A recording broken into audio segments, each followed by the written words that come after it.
From time immemorial, hearts have been moved and tears shed over tragic stories.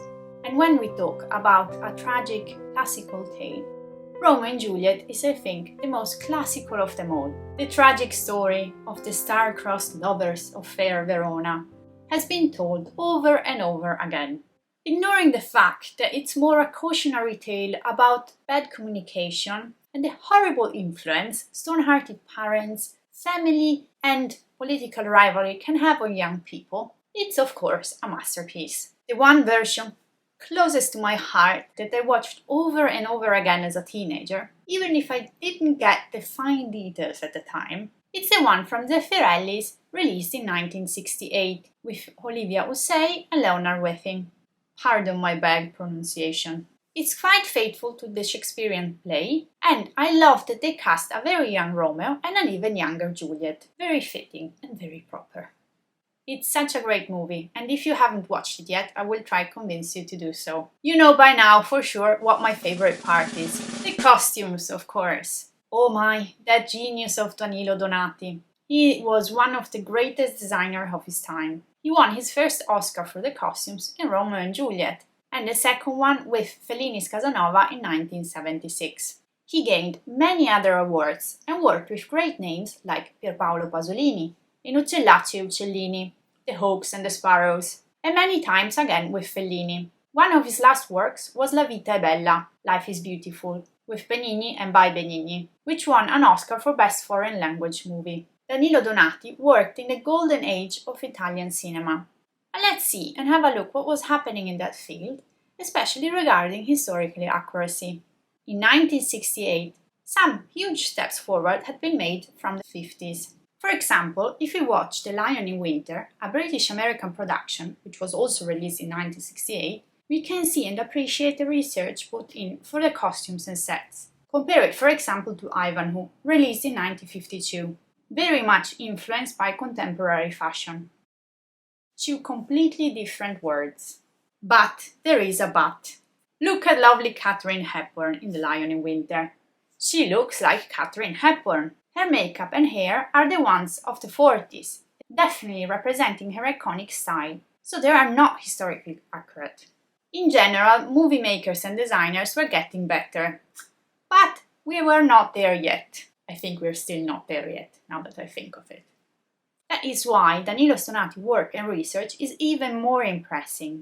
Also, director Zeffirelli was known for his precision and attention to details, so the collaboration of those two always was a success. Now let's go and have a look at Romeo and Juliet.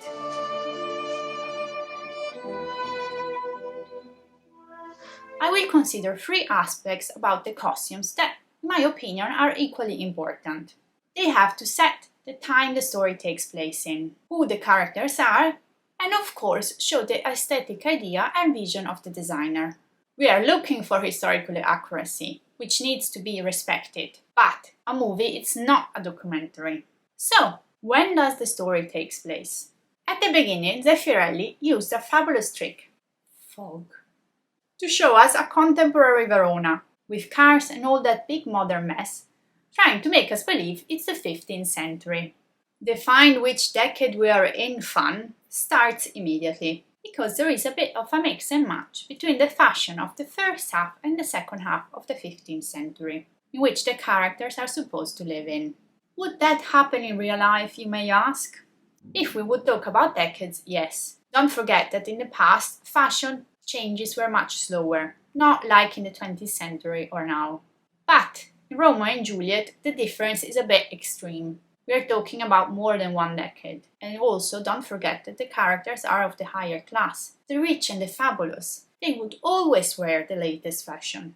Let's look at Lady Capulet and her daughter, the title character, Juliet. We can see that they have very different silhouettes. The mother wears a houppelande, a very long and full overcoat with huge wide sleeves, also called bag sleeves, and a high neck typical of the late medieval times, the beginning of the 1400s. The only concession to a later style is the extra layer she wears on top, a giornea, which was in vogue in the second half of the century and is worn by Juliet as well. To complete her look, Lady Capulet sports the highest Italian headdress you can think of, a balzo. See my video about Italian and English Renaissance fashion for more. She could almost have jumped out straight from a painting made at the beginning of the century. Juliet, on the other hand, wears a typical Italian Renaissance garment, the gamurra. It has very tight detached sleeves that show the shirt underneath, an open neck and a modest hairstyle, much in vogue in Milan in the 1490s. What mother and daughter share are the rich and abundant fabric and of course the colors. Interesting though, when Juliet gets married, she wears a houppelande like her mother, maybe as a visible sign she has become a woman in the eyes of contemporary society, even if in secret. Costume designer Danilo Donati tends throughout the movie to dress the older and more powerful characters, like the prince and the heads of the family, in an older and much bulkier style. A perfect choice in my opinion, because the silhouettes are much bigger, making them heavier in more than one way. They wear large houppelans like Lady Capulet, longer or shorter depending on rank and occasion, and of course the huge caperone or chaperon to crown their head. This hat was a development from the medieval hood, which was sometimes rolled up on the head for comfort. Apparently, they found the solution very fashionable, and we can see that it became an item in itself. The bigger, the better. While all the older and more powerful men enjoy the big hat and huge dresses, all the younger people in the movie wear a later and lighter fashion. Romeo expresses all his youth with his tight and fitted clothes. He is slim and graceful. His silhouette is typical of the second half of the century. He wears a fitted hose, not separate anymore as previously, a detail which permits the doublets to be shorter so as to show off the manly legs of the wearer. Such fashion was indeed a favorite in the Renaissance, and there are many references that describe the tights of this or that person. Also, the hats of all the younger people are definitely smaller than a caperone. An interesting interpretation is that of Tibaldo, him. He is young and dressed after the fashion of the end of the century, like all his peers. But at the ball, where he tries to bully his uncle to kick out Romeo, he shows his ambition and arrogance also in the choice to wear a huge headdress, the caperone, seen only on the older and more powerful man in Verona. Tybald's costumes show us how Danilo Donati uses the fashion of the 15th century not only to show us when the story takes place, but also uses the evolution of the same fashion to express the power and the age of the characters. But before we go further, we have to address the issues of the grommets. At that time, lacing and eyelets were crucial details in dress. There were interchangeable sleeves that laced onto the main garment, the hose that attached to the doublet, front and back lacing of so many gowns, and even laces used simply as decoration. Why not? We can see that eyelets were quite a feature and they were hand-sewn. No question about that. We have some examples of metal rings sewn on top of a fabric, but they were not grommets hammered through the fabric. And that is a huge difference. So, all the grommets we see, and there are many, are not historically correct. Despite that, I can understand why the costume department preferred to use the grommets to the hand-sewn eyelets, probably because of time and budget reasons. I am always happy to appreciate and see hand-sewn details on costumes, but there are so many other wonderful historically accurate elements in this movie that I will forgive this misstep and just enjoy the costumes.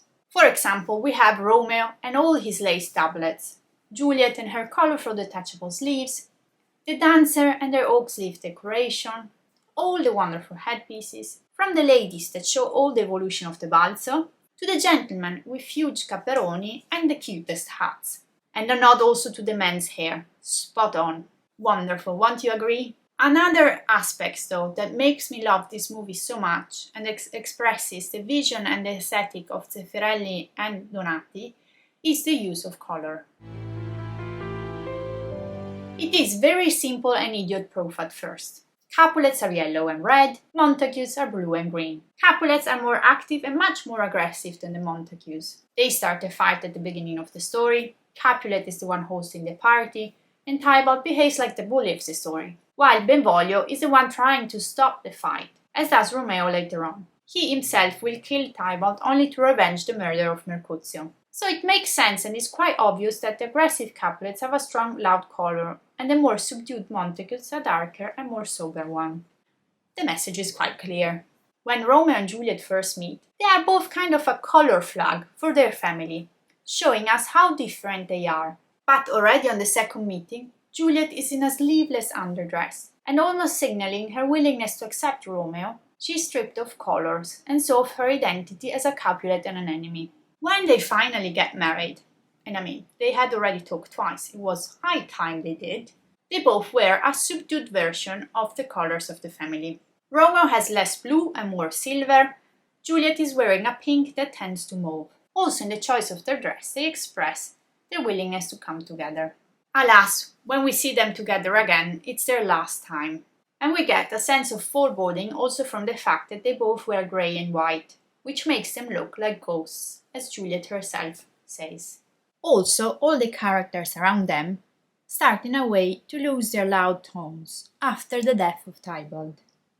Later on, Juliet fights for her secret marriage in the same shirt she was wearing when she last saw her Romeo, majestic and fragile in the big voluminous white fabric. Finally, in the death scene, they both wear dark and ominous colours. Juliet a deep green and ochre against the black garments of Romeo. When they are reunited for the last scene at their own funeral, they are the only colourful touch in a sea of darkness. Capulets and Montagues all wear black. Finally, in their grief, they are all the same, while Romeo and Juliet wear again their wedding dresses. It is quite fitting, in my opinion, as their marriage and their love is the cause of their death.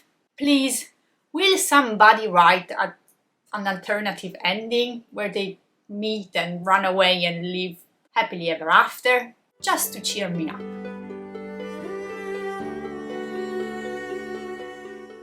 It's a great movie and the costumes are beautiful.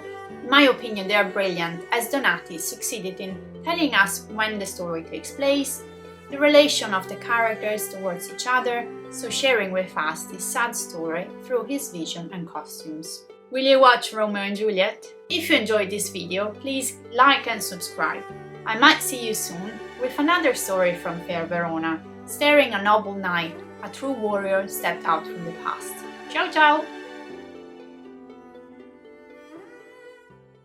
Regarding historical